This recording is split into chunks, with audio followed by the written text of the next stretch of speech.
Μας τραβάει. Λοιπόν, θα πούμε τι κάνουμε, γιατί έχουμε εκπομπή. Γιατί κάθε Πέμπτη έχουμε εκπομπή. Τι κάνουμε. Τι κάνουμε. Τι κάνουμε κάθε Ποιοι είμαστε εμείς. Τι είμαστε εμείς, δηλαδή.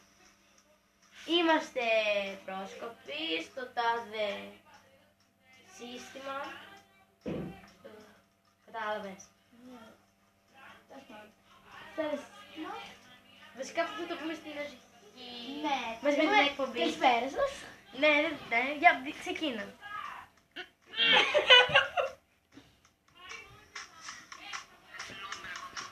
Ωραία, για πες.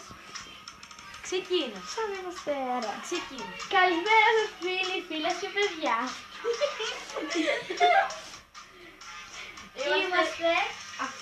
Είμαστε στην εκπομπή 7 μετεωρίτες στον αέρα και με Μιχαέλα. Και εγώ είμαι η Φωτεινή.